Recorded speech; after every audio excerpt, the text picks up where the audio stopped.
उसने all India Institute of Ayurveda में उसने संपर्क किया और वो पिछले 2 साल में उसका जो एक ट्रीटमेंट होता है अस्थि बज्जा घटा वता वात पंचकर्मा थेरेपी, उस बच्ची को आज न केवल वो 2 साल के भीतर वो फिर से खेलना प्रारंभ कर दी है, बल्कि उसकी लाइफ बिल्कुल नॉर्मल हो जाएगी जैसे कि वो पहले थी। She can play basketball, she can play football, she can play any game. ये हमारे आयुर्वेदा का ये हमारा कमाल है, जिसके बारे में शायद हम बिल्कुल भूल गए थे। आपने जैसे मैं तो एक गांव का रहने वाला हूँ, गुप्ता जी भी ऐसी जगह से आए हुए, हम गांव के रहने वाले, हम लोग छोटे बच्चे गांव में थे तो हमारे गांव में आयुर्वेदा का अस्पताल हुआ करता था, लेकिन समय के साथ आयुर्वेद का अस्पताल बंद हो गया। अब वहां पे फिर एलोपैथ के चाहे डॉक्टर हो या डॉक्टर नहीं बल्कि क्वैक्स हो, वो लोगों का इलाज करते थे।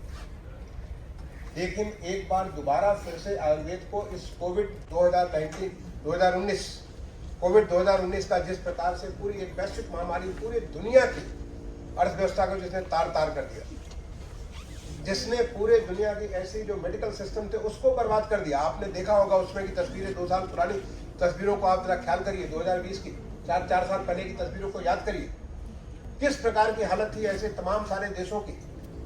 उनके जो मेडिकल सिस्टम थे वो सारे मेडिकल सिस्टम किस तरह से बर्बाद हो रहे थे, लोगों को कितनी तकलीफ हो रही थी। ऐसे समय में हमारे देश में आयुर्वेद का या हमारे सिद्धा का या और हमारी जो इंडिजिनस सिस्टम ऑफ मेडिसिन है उसका जिस प्रकार से प्रयोग किया गया, चाहे काढ़ा का प्रयोग हो, इम्यूनिटी बूस्टर के बारे में हो, इस प्रकार से प्रयोग हुआ जो कि एक पॉपुलर हो गई, आज लोकप्रिय हो गई। आज आप कहीं भी जाएं तो लोग आयुर्वेद को बड़े सम्मान के साथ देखते हैं। नहीं तो क्या किसी ने सोचा था कि आपका All India Institute of Ayurveda बनेगा?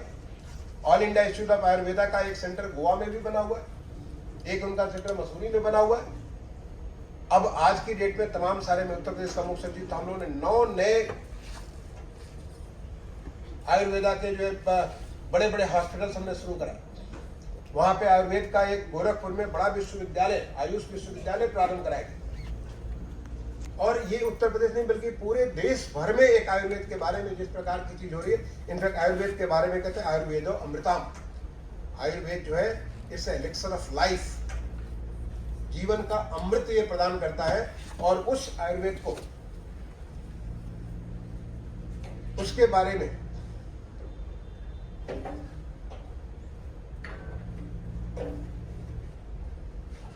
बारे में आप सोचिए कि जो हमारी एक ऐसी चीज जो कि हमारे देश की एक विरासत थी, एक हमारे देश की सांस्कृतिक धरोहर थी पिछले हजारों साल से,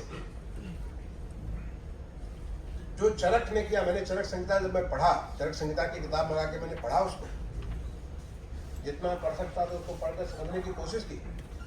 चरक संहिता में उन्होंने लिखा कि ऐसा नहीं कि चरक ने उसको पैदा किया आयुर्वेद का। आयुर्वेद तो सबसे पहले हमारे आयुर्विज्ञान जो है भगवान शिव को मानते हजारों साल पहले, और उन जो ज्ञान हमारे पास उपलब्ध था उस सारे ज्ञान को उन्होंने केवल उसको कोडिफाई किया, उसको उन्होंने डॉक्यूमेंट किया और वो हमारी चरक संहिता बन गई। आप सोचो आज से लगभग 3000 साल पहले सुश्रुत 600 ईस्वी BC में हुए थे। सुश्रुत के समय में सर्जरी हमारे देश में, जब हम कहीं विदेश में जाते हैं, जब हम लंदन में एक बार घूम रहे थे, लंदन में वो एक इवनिंग वॉक का प्रोग्राम होता है, टूरिस्ट के लिए लेके जाते हैं। वो बताते हैं यहाँ पे जो हजामत बनाने वाले होते हैं वो सर्जरी करते थे, वो अपने चक्कू से लोगों का जो फोड़ा होता है उसको चीर देते थे। और हमारे देश में सुश्रुत जो कि 6ठी सदी जो है, जो BC बिफोर क्राइस्ट, उस समय सुश्रुत ने शरीर के 76 अंगों की सर्जरी के बारे में साइंस बनाते थे, सुश्रुत की संहिता। उस समय हमारी जो है कैटरेक्ट की सर्जरी के बारे में बात हो रही थी। उस समय इतनी सारी मेडिसिनल, इतनी किस्म किस्म की मेडिसिन हमारे आयुर्वेद की मेडिसिन का उसका व्यवहार हो रहा था।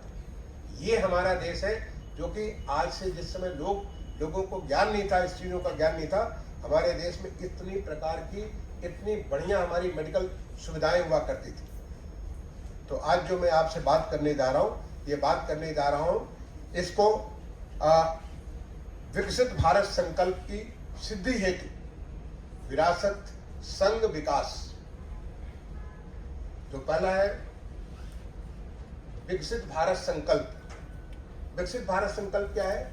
आप में से हाथ उठाएंगे कितने लोगों ने माननीय प्रधानमंत्री जी को सुना है जो 15 अगस्त 2022 को जब हमारे देश की आजादी के 75 साल पूरे हुए, लाल किले के प्राचीर से जब वो पूरे देश को संबोधित कर रहे थे, उस स्पीच को किसने किसने सुना? जरा हाथ खड़ा करेंगे। बच्चों, मैं आप सारे लोगों से कहूंगा, आप में से कुछ लोगों ने सुन रखा है। ये पूरी स्पीच YouTube पे उपलब्ध है। मैं आपसे निवेदन करूंगा, आपको मैं इस बात के लिए संस्तुति करूंगा कि आप उसको जाके आज ही सुनिए। आप देखिए कि हमारे प्रधानमंत्री जी देश के बारे में क्या सोच रहे हैं। हमारे प्रधानमंत्री जी की हमसे क्या अपेक्षा है, वो क्या चाहते हैं कि आपका आने वाला समय, आज आप में से ज्यादातर लोग जो है 20 से 25 साल की उम्र के हैं। आने वाले 25 साल के बाद जब आपका प्राइम एज होगा, जिस समय आप सबसे ज्यादा सशक्त होंगे, उस समय हमारा देश कहां होगा?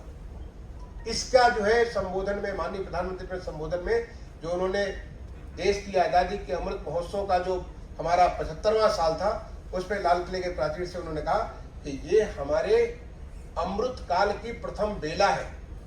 अमृत काल मतलब the golden period of Indian history after independence. Bharat आजाद हुआ 15 अगस्त 2047 को, उसके बाद जो एक गोल्डन एज चालू हुआ 25 साल का, 15 अगस्त 2022 के बाद से लेकर के 2047 तक, इस गोल्डन एज में, स्वर्णिम काल में, उसका ये प्रथम बेला है। आज पहला सूरज हुआ है उसका, और जब ये सूरज 25 साल के बाद उगेगा, 2047 में, 15 अगस्त 2047 को उगेगा, उससे हमारा देश विकसित भारत होगा। विकसित भारत का मतलब ऐसा भारत जो विकसित, हम जब छोटे बच्चे थे, हम जब स्कूलों में पढ़ा करते थे, जब हम पब्लिक सर्विस में थे, अभी आपने बताया, मुझे धन्यवाद, आपने मेरे बारे में आपने बताया कि कैसे मैंने 40 साल, 4 डिकेड्स, 1984 से लेकर 2024 तक 40 साल तक मैंने राज्य सरकार और भारत सरकार की सेवा की है। लेकिन उस पूरे पीरियड में केवल हम विकासशील भारत की बात करते थे। ऐसा भारत जो डेवलपिंग है, डेवलप नहीं है। लेकिन जो माननीय प्रधानमंत्री जी ने विजन पूरे देश को दिया कि हम विकसित भारत के लिए संकल्प कर रहे हैं आज कि अगले 25 साल के बाद हम देश को विकसित भारत बनाएंगे। विकसित भारत मतलब ऐसा देश जैसे America, United states of America है, जैसे जर्मनी है, जैसे जापान है, साउथ कोरिया है, सिंगापुर है, इंग्लैंड है। इस प्रकार के देशों की श्रेणी में कुछ चुनिंदे से देश है। इन देशों की श्रेणी में पहुंचेंगे जब हमारी चाहे अर्थव्यवस्था हो, चाहे हमारी सामाजिक व्यवस्था हो, चाहे हमारा गवर्नेंस की व्यवस्था हो, चाहे हमारा इंफ्रास्ट्रक्चर हो, हर एक चीज, चाहे हर एक चीज जो हमारे लिए आवश्यकता है, जो हमारी जिंदगी को, हमारे जीवन की जीने के लिए आवश्यक है, वो सारा का सारा चीज वैसा होगा जैसा विकसित देशों में होता है। इनफैक्ट उनकी श्रेणी में हम कहीं आगे होंगे। क्या आपको मालूम है कि आज से 1000 साल पहले, ज्यादा दिन नहीं, 1000 साल पहले, 1100 AD के आसपास हमारे देश की अर्थव्यवस्था दुनिया की 30% अर्थव्यवस्था होती थी। यानी दुनिया में अगर 100 रुपए खर्च किए जा रहे हैं तो 30 रुपए भारत में खर्च होते थे।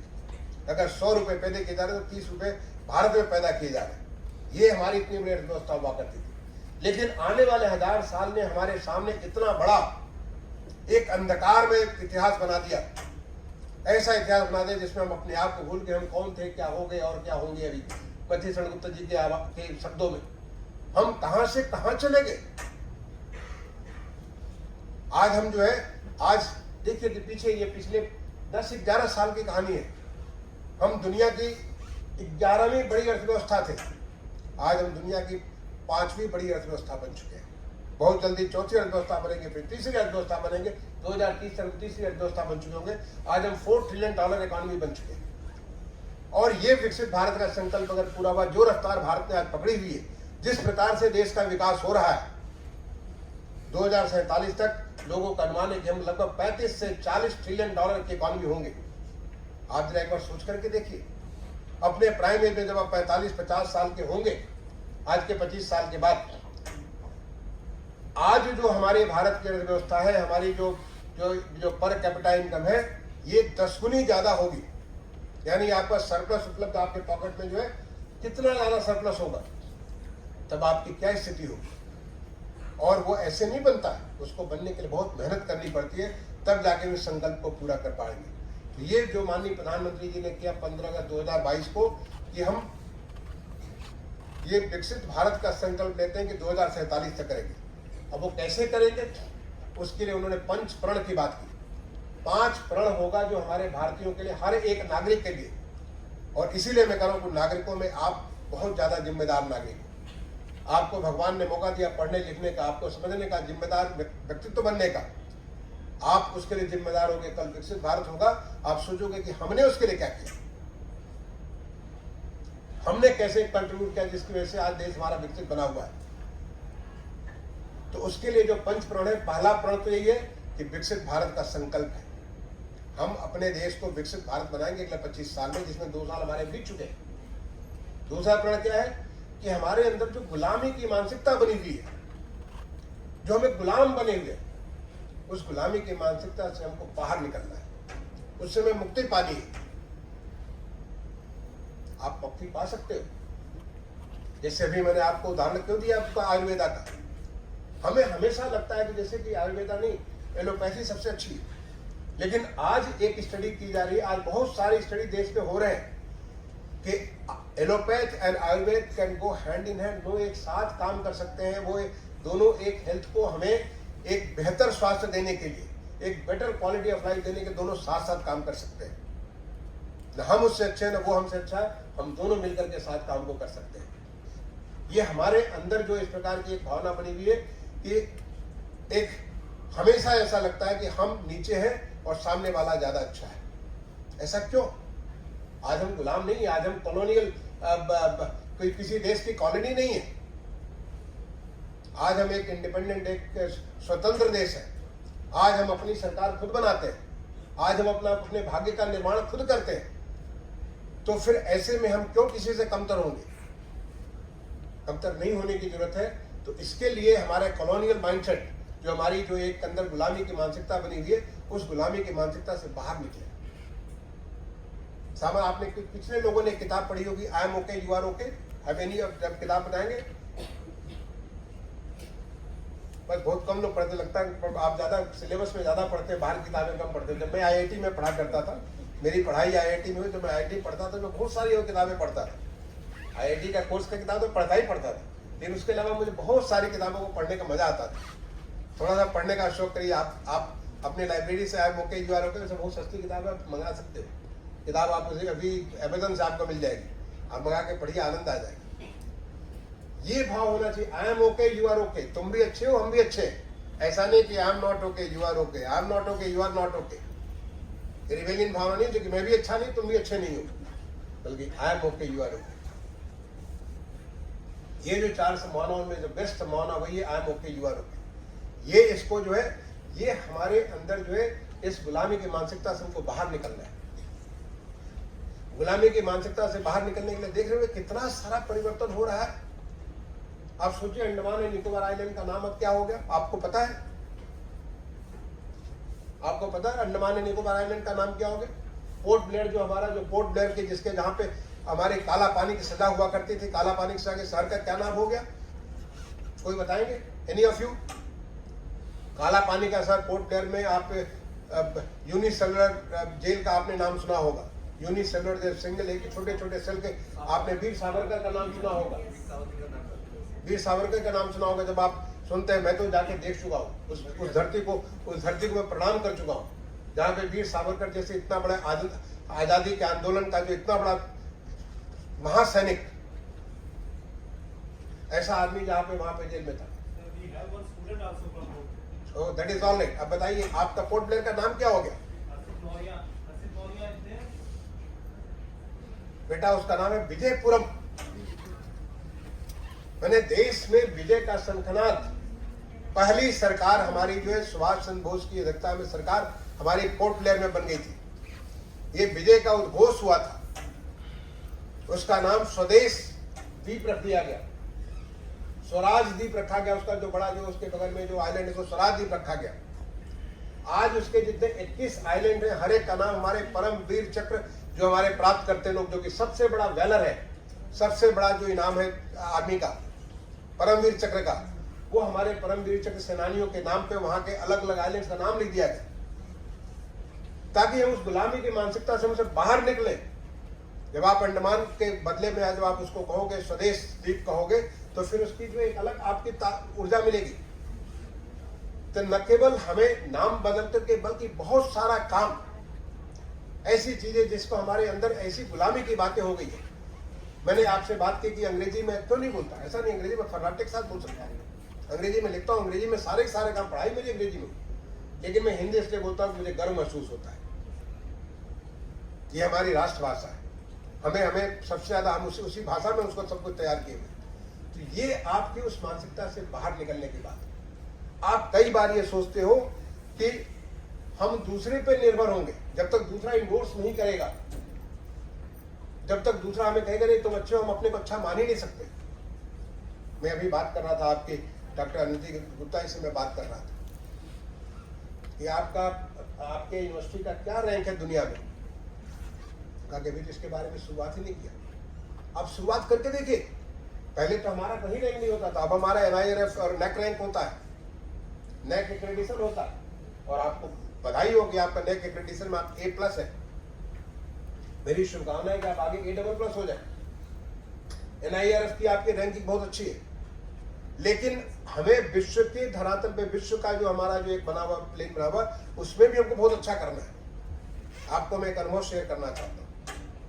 वर्ल्ड बैंक के माध्यम से एक विश्व की रैंकिंग होती थी, ईज ऑफ डूइंग बिजनेस की, ईज ऑफ डूइंग बिजनेस की एक रैंकिंग होती थी, बहुत दिनों से हो रही है। लेकिन जब माननीय प्रधानमंत्री जी, देश के प्रधानमंत्री 2014 में बने, तो उन्होंने इस बात के बारे में सोचना प्रारंभ किया कि ईज ऑफ डूइंग बिजनेस की रैंकिंग अगर हमारी अच्छी नहीं होगी तो हमारे यहाँ इन्वेस्टमेंट नहीं आएगी। क्योंकि दुनिया का जो बाहर का जो इन्वेस्टर है, जो विदेशों में जिस पर सरलस पड़ी पड़ी उसको इन्वेस्ट करना है, इन्वेस्ट करने के पहले वो देखता है कि इनके क्या रैंकिंग है ईज ऑफ डूइंग बिजनेस में, कितना आसान है यहाँ पे बिजनेस करना। और वो हमारी बात को चाहे हम जो कहना चाहे कर ले कि हमने ये कर लिया, वो कर लिया, ऐसे कर लिया, तब तक वो हमारी बात को नहीं मानेगा जब तक कि कोई एक वर्ल्ड एजेंसी हमको इस प्रकार का रैंक नहीं दे दी। और उसके लिए 10 अलग अलग विषयों की रैंकिंग थी। इसमें एक विषय था हमारा ease of doing business in construction permit, क्योंकि मैं उसमें मिनिस्ट्री ऑफ अर्बन डेवलपमेंट में एडिशनल सेक्रेटरी हुआ करता था। बाद में उसी का जो ministry of housing and urban affairs हो गया, तो उससे मैं सेक्रेटरी बन गया। आपको जान करके धक्का भी लगेगा, आश्चर्य भी होगा कि जब माननीय प्रधानमंत्री जी ने लोगों का आह्वान किया कि इसको जो हम लोग अपना इस पे ध्यान देना चालू करें, इसको सुधार करें, उस समय हमारी रैंक कुछ 190 देश हुआ करते थे जिनकी रैंकिंग होती थी, सारे तो होते ही नहीं है, उसमें हमारी रैंक 186 थी, 186, we are 4th from the bottom, नीचे से हम चौथा हुआ करते थे।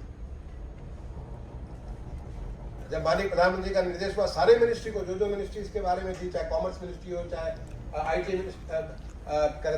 इंडस्ट्री की मिनिस्ट्री हो, सारी मिनिस्ट्री जो इससे संबंधित थी, फाइनेंस की मिनिस्ट्री हो, सबको आदेश हुआ कि अब आपने रैंक को सुधार करिए।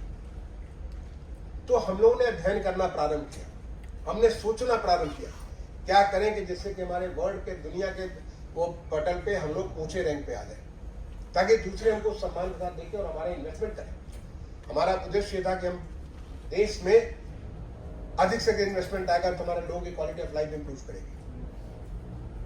नतीजा हुआ कि अगले 3-4 साल जो हम लोगों ने मेहनत किया, उनको समझा, उनकी सारी तरीकों को अपनाया, हमारी रैंक 2020 में कोविड जो हुआ, कोविड के पहले हमारी रैंक 27 हो गई, 186 से बढ़ करके 27 हमारी रैंक आ गई। कोविड के बाद ये रैंकिंग सिस्टम बंद हो गया, उसके बाद तो मैं उत्तर प्रदेश चला गया। 100 इतना सारा 186 से बढ़ करके 27 होना, यानी 159 स्थान हम जंप कर गए।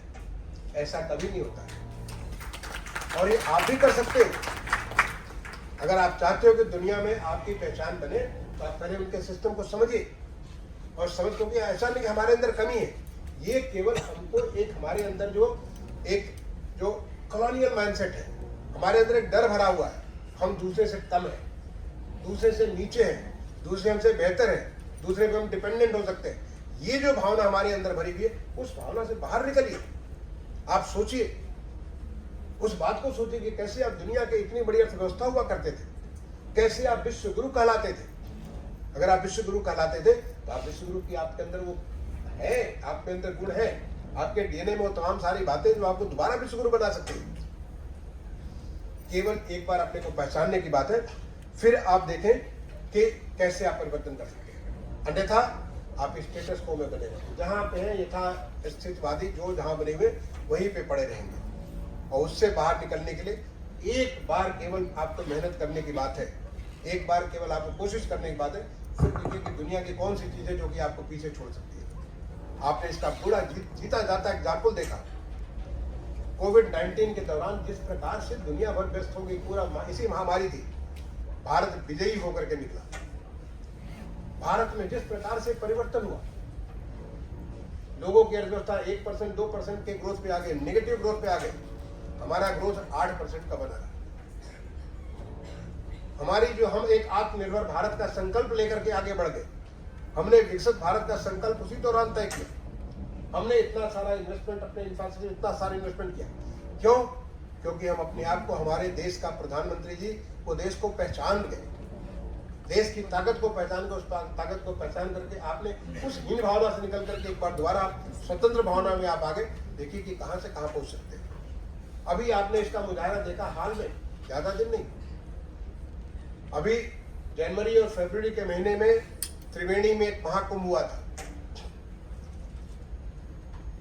प्रयागराज जो हमारा जो जिसको तीर्थराज प्रयाग कहते हैं, तीर्थराज प्रयाग पे जहाँ पे माता गंगा, माँ जमुना और माँ सरस्वती, अदृश्य सरस्वती, इन तीनों का जहाँ संगम है, वहां पे हर 12 साल में एक महाकुंभ होता है। ये महाकुंभ इस बार 13 जनवरी से लेकर 26 फरवरी 45 दिन के लिए हुआ। आपने देखा, ऐसा लगा जैसे देश में इतनी बड़ी सांस्कृतिक चेतना, ऐसी सांस्कृतिक चेतना जागृत हुई कि पूरे देश के कोने कोने से, दुनिया भर से लोग वहां पे आ रहे थे और लगभग 66 करोड़ लोगों ने उसमें इस पवित्र डुबकी लगाई। किसी को निमंत्रण नहीं दिया, भेजा गया था, किसी को पत्र या व्हाट्सएप मैसेज नहीं भेजे गए थे।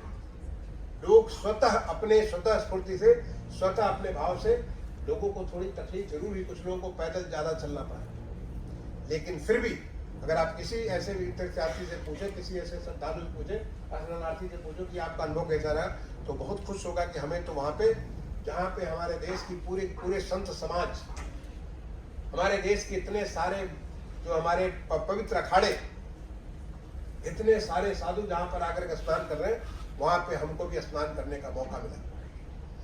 ये अपने आप में कितना बड़ी अर्थव्यवस्था को, क्योंकि मैं इसको पूरा प्लान किया था। मैं एज ए मुख्य सचिव उत्तर प्रदेश के रूप में 2.5 साल से हम लोग इस काम पे लगे थे कि जैसे कि गंगा जी में या जमुना जी में कहीं भी गंदा पानी न बहने पाए, सारे के सारे उसको नालों को टैप करके उसको ट्रीट करने की बात कर, या जितना इंफ्रास्ट्रक्चर, सड़क का इंफ्रास्ट्रक्चर है, रेल का इंफ्रास्ट्रक्चर है, हवाई जहाज का सारे इंफ्रास्ट्रक्चर इतना सुदृढ़ बनाना, क्योंकि हमारा अंदाजा था कि करीब 40 से करोड़ तो लोग आए हैं, और 40 के 66 करोड़ लोग आए। वहां पे प्रयागराज शहर में इतनी सारी व्यवस्था को कर देना कि जिससे कि वो व्यवस्था में हम इन लोगों को अकोमोडेट कर सके। इस प्रकार से डिजिटल टेक्नोलॉजी का प्रयोग किया गया। आप ICCC का नाम सुना होगा, integrated command and control centre का नाम सुना होगा आपने। किस प्रकार से हर जगह उसका कैमरे का वॉच रहता था, किस प्रकार से डिजिटल के माध्यम से हमने पूरी की पूरी अर्बन प्लानिंग की। आप सोच सकते हैं, जिन लोगों को आइडिया नहीं, मैं तो हर एक कुंभ के साथ, उत्तर प्रदेश स्टैंडर्ड होने के नाते हर एक कुंभ के साथ 1989 से लगातार मैं उसके साथ जुड़ा रहा। उसकी कैसे प्लानिंग की गई, आज की डेट में जो टेक्नोलॉजी उपलब्धता है, कैसे लॉस्ट एंड फाउंड बड़ी सारी संख्या में लोग खो जाते हैं। 40,000 के आसपास लोगों को, उनको उनके साथियों से, उनके परिजनों से, उनके जो परिजनों के साथ उनको मुलाकात कराई जो खो गए।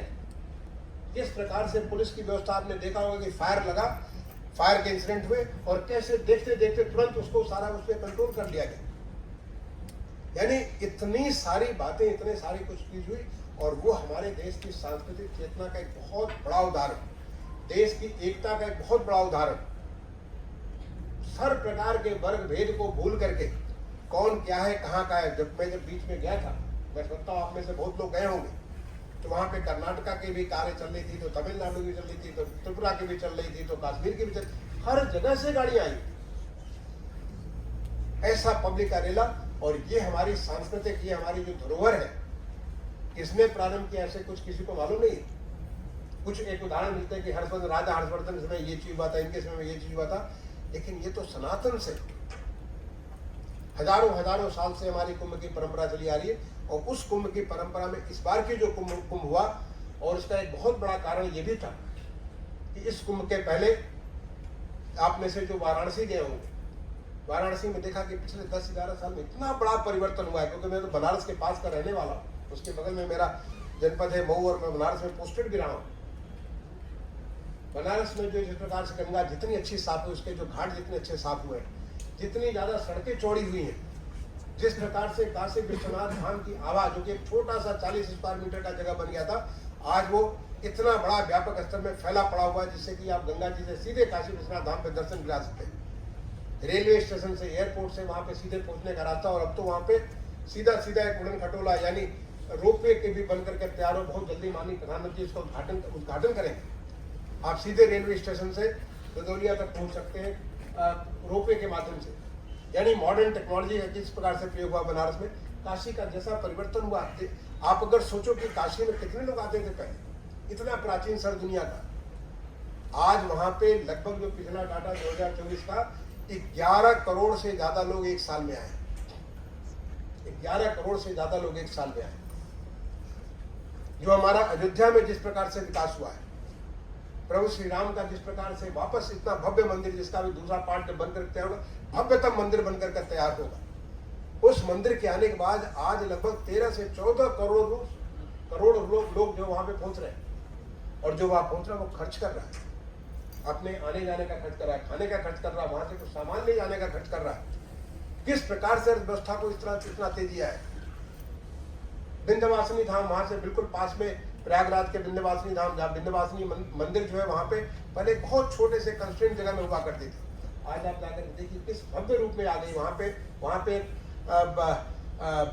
अष्टभुजा भवानी तक जाने के लिए एक रोपवे का भी वहां व्यवस्था होगी। इस प्रकार से वहां पे चित्रकूट, जो वहां के पास में चित्रकूट का परिवर्तन हुआ, ये देखते देखते जिस प्रकार से परिवर्तन हो रहा है, इससे पब्लिक का आज चाहे गोवा हो चाहे आगरा हो, इनसे कहीं ज्यादा टूरिस्ट हमारे इन स्थानों पर पहुंच रहे हैं। ये हमारे देश की परंपरा है, ये हमारे देश की जो ये हमारी सांस्कृतिक विरासत है, जिसको हम लोग अपने सामने देख रहे हैं। तो इन जो हमारी जो मैं बात करना शुरू किया था कि आपकी जो हमारी गुलामी की मानसिकता है कि हम नहीं कर सकते हैं, हम जैसे हैं वैसे ठीक है, हमको कोई और आगे बताएगा तब हम करेंगे, नहीं, हमसे कोई और लोग बेहतर है, नहीं, हम एक ऐसा कुछ कर सकते हैं जो हमने ऐसा कुछ किया है। चंद्रयान 3 आपने देखा, चंद्रयान 3 कितना बड़ा गर्व, हर भारतीय को कितना बड़ा गर्व होता है कि हमने वो किया जो कोई नहीं कर पाया। चंद्रमा के साउथ पोल पे हमने उतारा और उसके बाद वो तस्वीरें ली और वहां से तमाम सारी डाटा इकट्ठा किया। मंगलयान के माध्यम से जो हमने इकट्ठा किया, आज आदित्य L1 के माध्यम से हम सूरज के ऊपर स्टडी प्रारंभ कर दिए। गगनयान के माध्यम से हम अब स्पेस से अपने देश के लोगों को भेजने वाले हैं। ये जो तमाम सारे जो परिवर्तन हो रहे हैं, ये हमारी इस मेधा को, हमारी ताकत को बता रहा है। ये हमारी ताकत को आने वाले समय में, जो कि हमारी पास्ट विरासत है। आपसे अभी हमारी गुप्ता जी से बात हो रही थी कि हमारे जो छोटे छोटे जो हमारे जो कामकाजी लोग हैं, जो गलियों में मोहल्लों में छोटी छोटी दुकान लेके चलाते हैं, उनका अभी आज की डेट में जो नया एक हमारा जो अमेजन और ये जो फ्लिपकार्ट और ये जो तमाम सारी चीजें उसकी नाते उनकी बिजनेस में फर्क आया। दूसरी तरफ सोचे कि हमारे यहाँ इतना बड़ा स्टार्टअप की जो हमारा एक इंडस्ट्री खड़ी हो गई, दुनिया का चौथा बड़ा स्टार्टअप हिंदुस्तान में खड़ा हो गया। आज हमारी सैकड़ों जो है यूनिकॉर्न हमारे हिंदुस्तान में खड़े हो गए, 500 से ज्यादा हमारे सुनिकॉर्न स्टार्ट हो गए। कहाँ से स्टार्ट हो गए? क्योंकि ये लोगों की मेधा है, जो हमारे लोगों में इतने सारा दिमाग है जो कि नई नई चीजें सोच सकते हैं, केवल उन्हें माहौल देने की बात है। ये हमारी जो सांस्कृतिक विरासत है, हमको एक बार उनको सही माहौल हमने दे दिया, देखिए कि वो किस प्रकार से अपने ध्यान का उसका प्रयोग कर सकते हैं। तो हमें उस गुलामी की मानसिकता, जो पंचप्रण का एक जो बहुत दूसरा महत्वपूर्ण प्रण है, उस गुलामी की मानसिकता से हमें बाहर निकलना है। हमें सोचना है कि हम कौन हैं, हमारे अंदर क्या ताकत है, हम क्या कुछ कर सकते हैं। और एक बार जब हो गया तो हमें अपने विरासत पर गर्व करना है। विरासत, हमारी विरासत क्या होती है? विरासत पर गर्व का मतलब कि हमारी चाहे भाषा हो, आप सोचो संस्कृत भाषा के बारे में, जो सबसे आदि भाषा जिसको कहते हैं, आदि वांग्मय जिसको, जो माँ सरस्वती, आपका नाम ही शारदा विश्वविद्यालय, वैसे शारदा विश्वविद्यालय का नाम तो हमारे गुप्ता जी की माँ के नाम पे पड़ा है। बट शारदा तो मां संस्कृति जो मानता कि हमारे हर चीज का ज्ञान की दात्री है, ज्ञान की, कला की, संस्कृति की, हर चीज की जो देवी है वो हमारी संस्कृति शारदा मां है। उस सरस्वती जी का जो ये जो हमारा जो भाषा में हमारा जो सबसे जो पुराना वाङ्मय है वो हमारा संस्कृत है, और संस्कृत से ज्यादा साइंटिफिक भाषा आज की डेट में तमाम सारे वैज्ञानिक मानने लगे कि ये भाषा तो बिल्कुल कंप्यूटर की भाषा है। आने वाले समय में इसका कैसे उपयोग होने वाला, इस पे काफी कुछ रिसर्च हो रहा है। हमारे देश में भी इस पे बहुत कुछ काम हो रहा है। हमारी भाषा चाहे हिंदी हो, तमिल हो, तेलुगु हो, मलयालम हो, मराठी हो, गुजराती हो, हर एक भाषा की अपनी इतनी समृद्धशाली भाषा है। उन भाषाओं के बारे में हमारा चाहे वेशभूषा हो, आप देखिए पूरे देश में एक तरफ से दूसरे तरफ जाइए, देखिए कैसे बदलाव होता है। हमारे देश की जो है चाहे खान पान हो,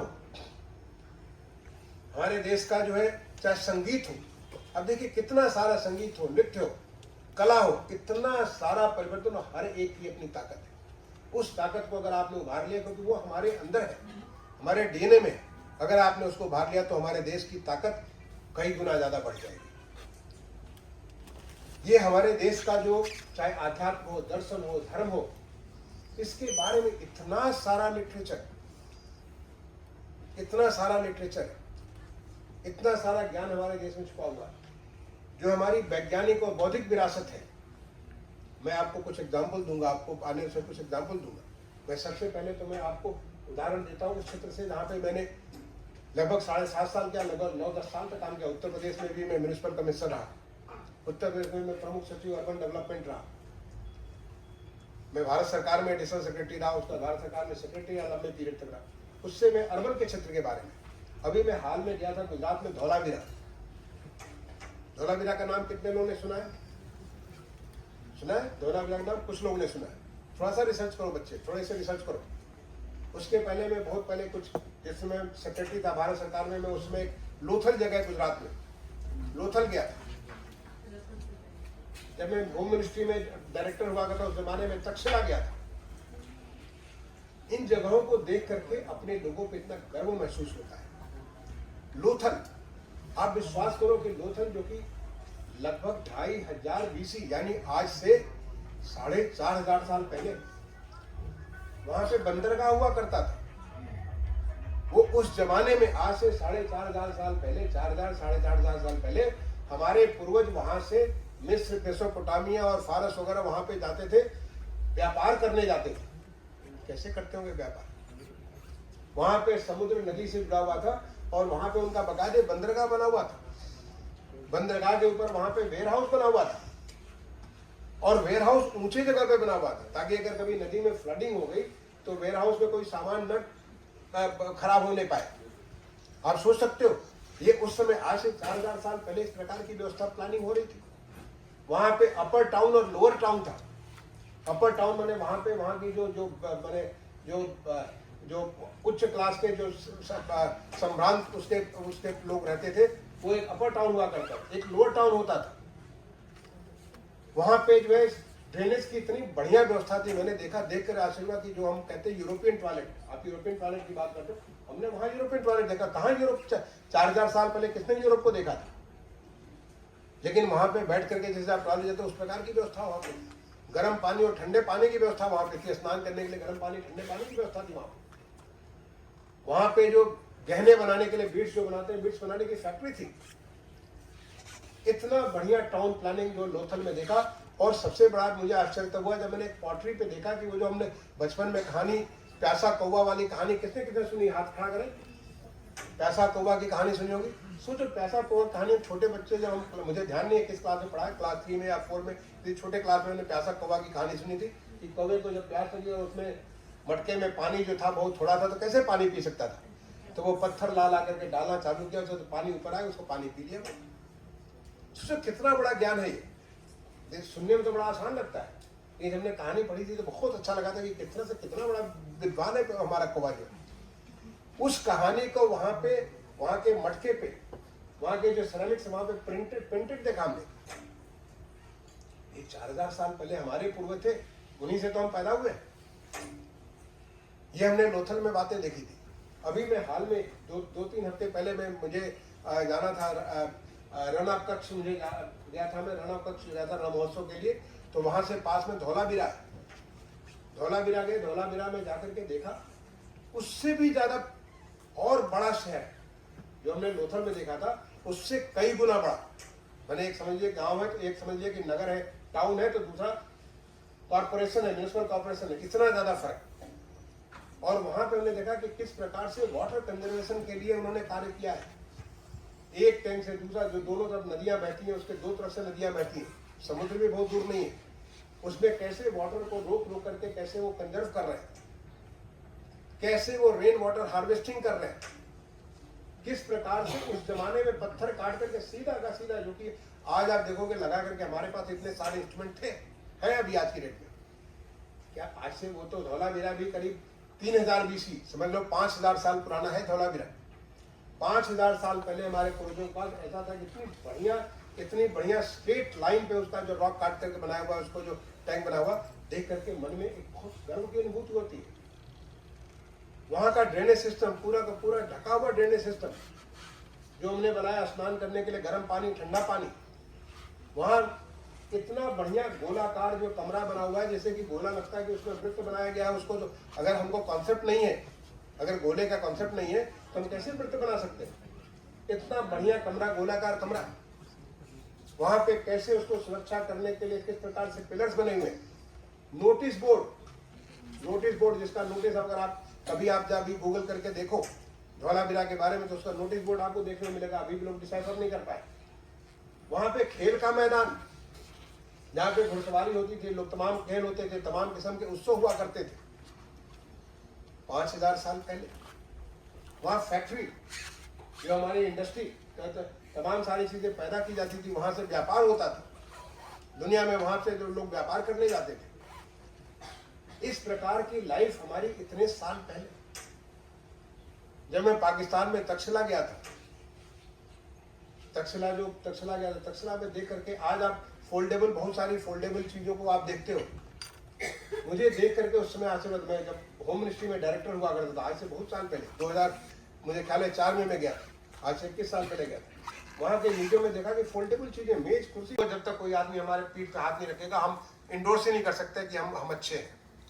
ये भावना से हमको निकल करके अगर देश को विकसित भारत करना है तो विकसित भारत के लिए हमें अपने आप पे गर्व करना होगा। आपने वोकल फॉर लोकल, आज आप देख रहे हैं वोकल फॉर लोकल, जो कि हमारा जो हमारी जो अपनी खुद की, उत्तर प्रदेश में ODOP के बारे में आपने सुना होगा, 1 डिस्ट्रिक्ट 1 प्रोडक्ट।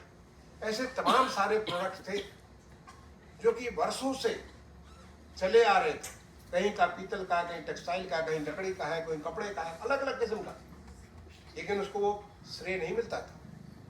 लेकिन एक सरकार ने 1 डिस्ट्रिक्ट 1 प्रोडक्ट का कार्यक्रम प्रारंभ किया। आज वो देखे कि वो हमारे जो शिल्पकार थे, जो हमारे जो कलाकार थे, जिनके हाथों में हुनर था, उनको थोड़ा एक्स्ट्रा हैंड होल्डिंग सरकार ने किया। आज वो देखिए कितना बड़ा बिजनेस कर रहा है, जो दुनिया भर में हमारे ODOP के सामान विदेशों में जा रहे हैं। तमाम लोग जो हमारे माननीय प्रधानमंत्री जी विदेश में जाते हैं, लोगों को वो गिफ्ट देते हैं और बड़े गर्व के साथ कहते हैं कि हमारे ये हाथरस का बना हुआ, तो ये हमारा जो अयोध्या का बना हुआ, तो ये हमारे जो लखनऊ का बना हुआ। ऐसे हमारे 1 डिस्ट्रिक्ट में। और आज जो विश्वकर्मा PM विश्व, इनसे जो तमाम सारी जो हमारी आवश्यकता, उनके बारे में कैसे कैसे क्या क्या प्लानिंग की जाए, उसके पूरा का पूरा वर्णन किया हुआ है। जो हमारे जो ऋषि थे, उन ऋषियों में कुछ एक का नाम मैं लूंगा, ये मैं आपके ऊपर छोड़ता हूँ, मैं आपके प्रश्न लूंगा। जैसे महर्षि कणाद थे, महर्षि कणाद ने, आपने परमाणु के बारे में सुना होगा, एटम के बारे में सुना होगा। महर्षि कणाद ने, उनका जो वैशेष जो जगतगुरु शंकराचार्य कहाँ पैदा हुए थे? किसी को मालूम है कहाँ पैदा हुए थे? यस, नहीं। जगतगुरु शंकराचार्य केरल का एक गांव है कलाडी, मैं वहां पे 2-3 बार जा चुका हूँ, केवल उस धरती को प्रणाम करने के लिए, उस जमीन को अपना सर माथे पे लगाने के लिए। उस धरती ने ऐसे व्यक्तित्व को पैदा किया जो मैं समझता हूँ मिलेनियम का इतना बड़ा पावरफुल आदमी कभी पैदा नहीं हुआ। जगतगुरु शंकराचार्य, आप सोचिए कि पैदा हुआ केरल के बिल्कुल सुदूर कोचीन के पास, वो गांव उनका पड़ता कलाडी, और वहां से केवल उनकी 32 साल की जिंदगी थी। He lived only for 32 years। लेकिन 32 साल की जिंदगी में, उस जमाने में हजारों साल पहले उनके बारे में कोई कहता है 20वीं में पैदा हुए, कोई कहता है कि एडी में 5वीं 6वीं एडी में पैदा हुए। तो थोड़ा इसके बारे में कंट्रोवर्सी है, लेकिन ज़्यादातर लोगों का मानना कि 5वीं 6वीं एडी के आसपास पैदा हुए। उस समय पैदा आदमी केरल में सोचे कि उसको ना हमारी भाषा आती है, ना हमारा खान पान आता है, न यहाँ का कपड़ा के बारे में। एक सन्यासी के रूप में 11 साल में निकला हूँ और पूरे देश की यात्रा किया। वो हमारे जो केदारनाथ, बद्रीनाथ, कश्मीर, पूरे देश की यात्रा किया। पूरे देश में हमारा सनातन धर्म बिल्कुल खत्म हो रहा था, उसमें बुद्धिज्म का इतना प्रचार प्रसार हो गया था। उन्होंने शास्त्रार्थ करके जगह जगह लोगों को, विद्वानों को उन्होंने अपने साथ इसके साथ जोड़ा और उसके साथ तमाम सारे ग्रंथों का भाष्य लिखा, शंकर भाष्य लिखा, तमाम सारी ऐसी पुस्तकें लिखी